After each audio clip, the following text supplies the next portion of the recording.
അങ്ങനെ Christmas exam ഒക്കെ കഴിഞ്ഞു. നിങ്ങളുടെ ഓവറോൾ എക്സാമിനെ പറ്റിയുള്ള എക്സ്പീരിയൻസ്, നിങ്ങളുടെ അഭിപ്രായം ആദ്യം കമൻറ്റ് ബോക്സിൽ ഒന്ന് കമൻറ്റ് ചെയ്യുക. നല്ല അഭിപ്രായമാണോ, മോശം അഭിപ്രായമായിരുന്നോ, എക്സാം ഈസി ആയിരുന്നോ, മീഡിയം ആയിരുന്നോ, ടഫ് ആയിരുന്നോ, എന്തായിരുന്നോ നിങ്ങളുടെ എക്സ്പീരിയൻസ് തീർച്ചയായും കമൻറ്റ് ബോക്സിൽ അറിയിക്കുക. നമ്മുടെ ഇനിയുള്ള ചോദ്യം 2 കാര്യങ്ങളാണ്. ഒന്ന് നിങ്ങൾ ഉത്തരം പറയാനുള്ള ചോദ്യമാണ്, ഒന്ന് ഞാൻ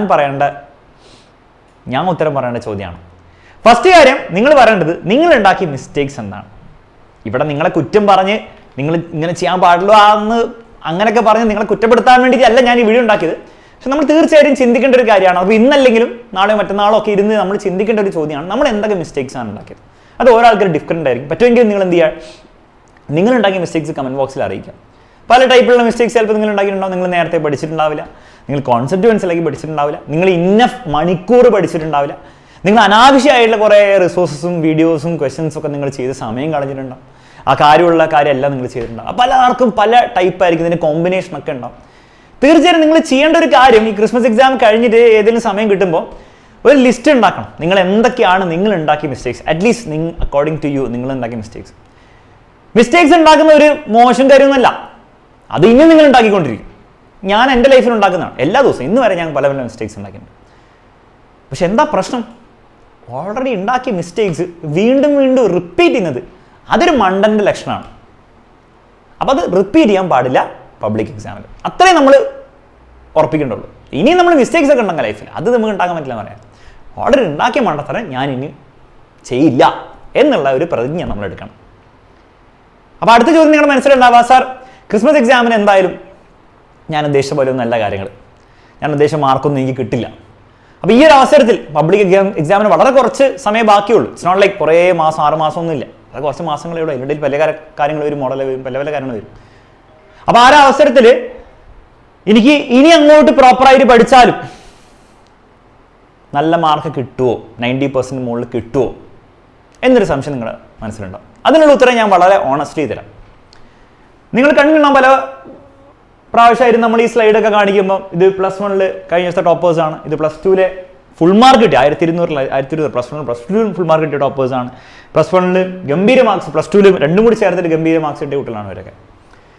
അപ്പോൾ ഇവരുടെയൊക്കെ എക്സാമ്പിൾ ഞാൻ പറയുമ്പോൾ നിങ്ങൾക്ക് ചിലപ്പോൾ തോന്നുന്ന അവരൊക്കെ വേറെ ലെവൽ, നമ്മൾ ഈ ലെവൽ. ഇവരൊക്കെ ക്രിസ്മസ് എക്സാമിൽ ഇവരൊക്കെ പലരെയും എനിക്ക് പേഴ്സണലി അറിയാം. ഞാൻ പേഴ്സണലി സംസാരിച്ചിട്ടുണ്ട്, ഫുൾ മാർക്ക് വാങ്ങുന്നതിന് മുൻപും പിൻപൊക്കെ സംസാരിച്ചിട്ടുണ്ട്.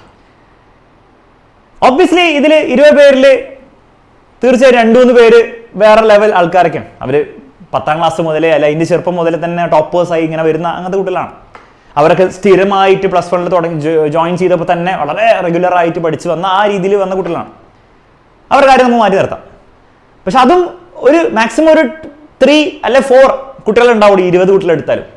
ബാക്കിയുള്ളവരുടെയൊക്കെ അവസ്ഥ എന്തായിരുന്നു അറിയോ, അവർ നിങ്ങളെപ്പോലെ തന്നെ ക്രിസ്മസ് എക്സാമിനൊക്കെ ഇങ്ങനെ തട്ടിക്കൂട്ടി എന്തോ കാണിച്ചു വെച്ചു, എന്താണ് ചെയ്യുന്നതെന്ന് വലിയ ധാരണ ഒന്നും ഉണ്ടായിരുന്നില്ല. എന്നിട്ട് ക്രിസ്മസ് എക്സാമിന് ചിലവർക്ക് ഭയങ്കര മാർക്ക് കുറവായിരുന്നു, ചിലർക്ക് ഓക്കെ, ചിലർക്ക് മോശമില്ലാത്ത മാർക്ക് കിട്ടിയിട്ടുണ്ട്. എല്ലാവർക്കും ഓരോ പോലെയൊക്കെയായിരുന്നു. അതുകൊണ്ട് പ്രത്യേകിച്ച് ഒരു പാറ്റേൺ ഒന്നും ഇല്ല. പക്ഷെ ഒരു കാര്യം ഇവരുടെ എല്ലാവരുടെയും കേസിൽ ഒരു പാറ്റേൺ ഉണ്ട്. ക്രിസ്മസ് എക്സാം കഴിഞ്ഞപ്പോഴത്തേക്കും അവരെന്ത് ചെയ്യാൻ തുടങ്ങി, അവർ കാര്യങ്ങൾ കുറച്ച് സീരിയസ് ആയിട്ട് എടുക്കാൻ തുടങ്ങി. അവർക്ക് മനസ്സിലായി ഇങ്ങനെ പോയാൽ ശരിയാവില്ല, ഒരു പ്രോപ്പർ രീതിയിൽ. ഓരോ ആൾക്കാർക്ക് ചെറിയ ഡിഫറൻസ് ഉണ്ട്, എല്ലാവർക്കും ഒരു പ്ലാൻ ഫോളോ ചെയ്യുന്നല്ല. പക്ഷെ അവരുടെ എല്ലാവരും മെന്റാലിറ്റി വാസ് ലൈക്ക് ഇങ്ങനെ പോയാൽ നടക്കില്ല, നമുക്കിത് ശരിയാക്കി എടുക്കണം. ആ മെന്റാലിറ്റിയിൽ തുടങ്ങിയ ഒരു കുട്ടി പോലും ഫുൾ മാർക്കുള്ളവരുടെ കാര്യം വിട്, ഒരു കുട്ടി പോലും 90% താഴെ മാർക്ക് വാങ്ങിച്ചിട്ടില്ല. ഈ വർഷവും എക്സാക്ട്ലി അത് തന്നെയായിരിക്കും സംഭവിക്കാൻ പോകുന്നത്. നിങ്ങളുടെ കാര്യത്തിലും എക്സാക്ട്ലി ഞാൻ പ്രഡിക്റ്റ് ചെയ്യണം 100%. ഇനി അങ്ങോട്ട് നിങ്ങളുടെ മെന്റാലിറ്റി നിങ്ങൾ ചേഞ്ച് ചെയ്യാൻ റെഡിയാണെങ്കിൽ, നിങ്ങൾ കുറച്ചും കൂടി കാര്യങ്ങളെ സീരിയസ് ആയിട്ട് എടുക്കാൻ റെഡിയാണെങ്കിൽ, നിങ്ങൾ കുറച്ചും കൂടി കൺസിസ്റ്റന്റ് ആയിട്ട് ഡിസിപ്ലിൻഡ് ആയിട്ട് പഠനത്തിൽ നിങ്ങൾ ഭയങ്കര 6-10 മണിക്കൂർ പഠിക്കണം എന്നല്ല ഞാൻ പറഞ്ഞത്. എക്സാമിന്റെ തലേന്ന് 10 മണിക്കൂർ ലൈവിൽ വരണം എന്നല്ല ഞാൻ പറയുന്നത്.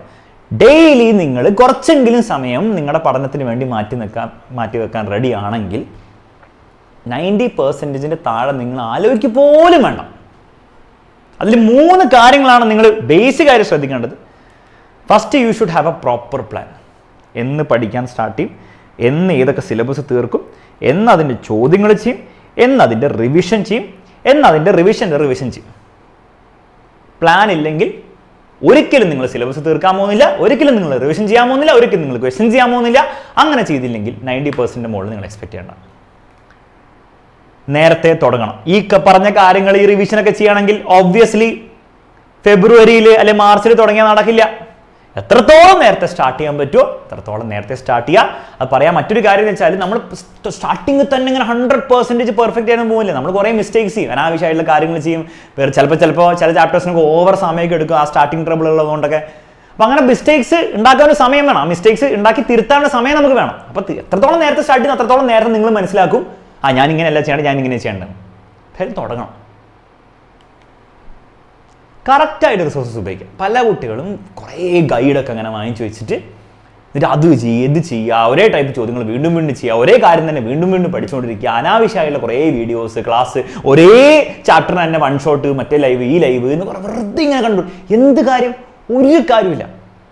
അങ്ങനെ കുറേ കുട്ടികളുണ്ട്. എനിക്കറിയാം നിങ്ങളും ചിലപ്പോൾ മിസ്റ്റേക്ക് ഉണ്ടാക്കുന്നുണ്ടോ.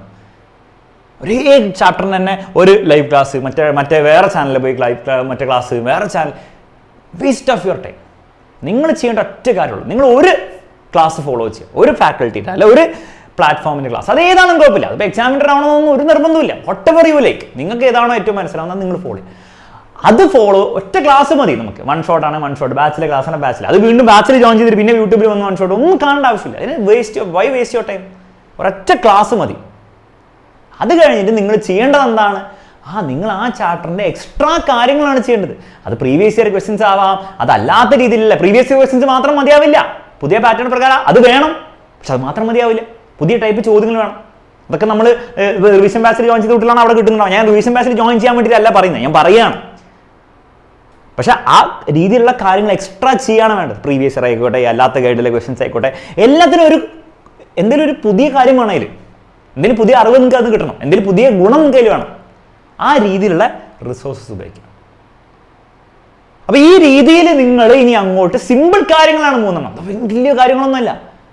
3 എണ്ണം ഡെയിലി മിനിമം സ്റ്റാർട്ടിങ്ങിൽ 2 മണിക്കൂറെങ്കിലും മെല്ലെ മെല്ലെ അത് 3-4 മണിക്കൂർ ലെവലിലേക്ക് നിങ്ങൾ വർക്ക് ചെയ്യാൻ റെഡി ആണെങ്കിൽ ഗ്യാരണ്ടീഡാണ് മക്കളെ 90% താഴെ നിങ്ങൾ മാർക്ക് വിചാരിക്കുക പോലും വേണ്ട, അതിൻ്റെ മുകളിലേക്കേ ഉണ്ടാവുള്ളൂ. അത് എവിടെ വരെ പോകാന്നുള്ള കാര്യം നിങ്ങൾ നേരത്തെ ആ പിള്ളേരുടെ കാര്യം പറഞ്ഞപ്പോൾ മനസ്സിലായിട്ടുണ്ടാവും, എവിടെ വരെ പോകാൻ പറ്റുമെന്നുള്ള കാര്യം.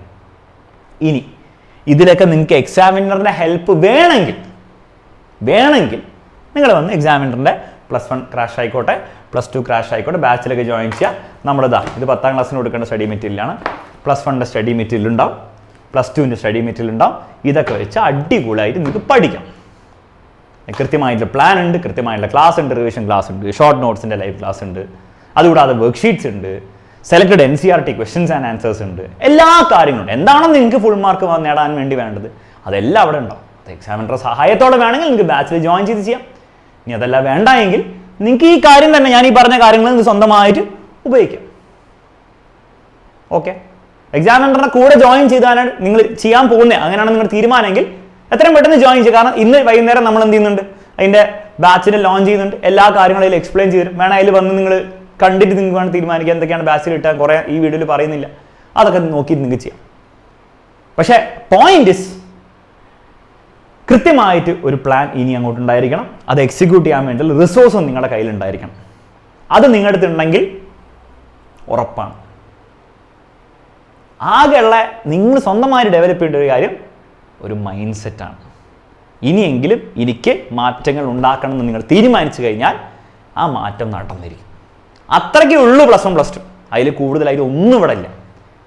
ഇത് മനസ്സിലായെന്ന് വിചാരിക്കുന്നു. ഹോപ്പ് നഷ്ടപ്പെട്ടവർ ഈ വീഡിയോ കാണുന്നുണ്ടെന്ന് എനിക്ക് ഉറപ്പാണ്.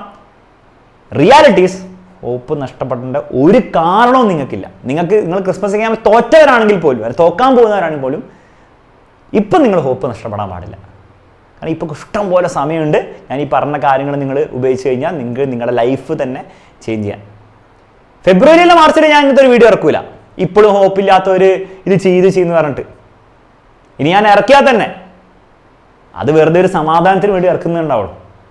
ആക്ച്വൽ ചേഞ്ച് അന്ന് പോസിബിൾ ആയിരിക്കില്ല. ഇന്നത് പോസിബിളാണ്. ഞാൻ ഓൾറെഡി പറഞ്ഞു എന്തുകൊണ്ടാണെന്ന്. അങ്ങനെ കുട്ടികൾ നേടിയെടുത്തിട്ടുണ്ട്. ഓക്കെ, ഹോപ്പ് കളയരുത്. ഫൈറ്റ് ചെയ്യാനുള്ള ടൈമാണിത്. ഫൈറ്റ് ചെയ്യുക. എക്സാമിനറുടെ കൂടെ ചെയ്യണമെങ്കിൽ വൈകുന്നേരം വരിക. ബാച്ച് ലോഞ്ച് ഉണ്ട്, അതിൽ കൃത്യമായ കാര്യങ്ങൾ പറഞ്ഞുതരും. കാര്യങ്ങൾ മനസ്സിലാക്കി പഠിച്ചു തുടങ്ങാം. നമുക്ക് ഇനിയും കാണണം, കുറേ കാര്യങ്ങൾ നമുക്ക് ചെയ്യാനുണ്ട്. Bye bye.